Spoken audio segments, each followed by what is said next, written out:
There's a thick pool of shiny yellow goo on the ground outside Jane Goldman's Camden office, as if an alien has been sick. She answers the door and has a look herself, perplexed. A cynical person might suspect she set this otherworldly substance on an unassuming side street.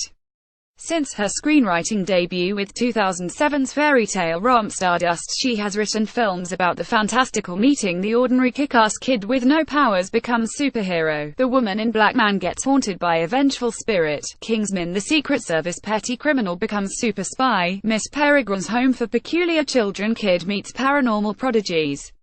She doesn't know what the golden goo is, and, besides, it's not really her office.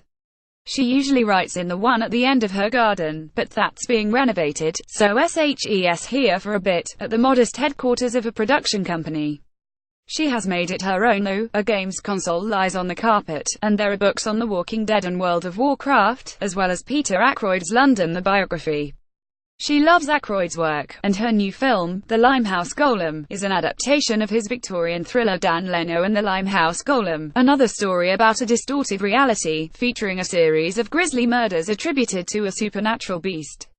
Goldman has made a central character of John Kildare Bill Nye, a detective mentioned only briefly in the novel, but it's really about Lizzie Cree Olivia Cook, a complex, multifaceted music hall performer who suffered an abusive upbringing and is accused of murdering her husband, despite an eclectic array of suspects on the loose including Baz Ali, Karl Marx. Goldman's 2016 film, Miss Peregrine's Home for Peculiar Children. Photograph FOXPR. The screenplay wasn't meant to be a gender-political statement, says Goldman, vaping away on the sofa, but such issues bubbled under. In that era, women had no power, with men deciding what was best for them. In her final draft, she found herself bringing the theme to the fore. Weirdly, I think it evolved as a person, she says. I think quite deliberately, evaded that subject when I first wrote it. And then a couple of years passed and my two daughters both came of age, they became extremely passionate feminists. And that aspect became more interesting to me to explore, and really important. Had she developed more of a feeling of social responsibility? Yeah, absolutely. Women who grew up in my generation, Goldman was born in 1970, were conditioned to look back at things that were bad and say, well, it was a different time. Often, when my daughters expressed outrage about things that had happened in the past, it'd go, well, it was a different time, not that it's okay, it's terrible. But seeing things through the eyes of their generation, it's like, no, you know what, a lot of the reason why things continued being not great for women were because we were all conditioned to say, oh well, shit happens. I had anecdotes that I thought were funny, about stuff that had happened to me, but my daughters responded to them by saying, what, you mean you were sexually assaulted? It'd be like, wow, I had always told that as a funny story about the time some guy stuck his hand down my dress while I was waiting for a taxi. Mainly, because the guy in question was out of She names the band that included the man who molested her, then suggests we don't print it. The point, though, is that the band lent the incident a sort of absurdity that led her to recount it humorously. Not anymore. I thought, no, hang on, I should be as outraged as my daughters are. Janet McTeer and Daniel Radcliffe in Goldman's 2012 movie The Woman in Black. Photograph product Tioka Bulrex. We talk about recontextualizing such experiences. It took her a while, she says, but now she has done so, it's feeding into her work. Because actually, in a society where a 16-year-old getting groped by a dude, while she's waiting for a taxi, is considered a funny anecdote, I'm contributing by telling it like that. I suddenly realized, actually I do have a part to play.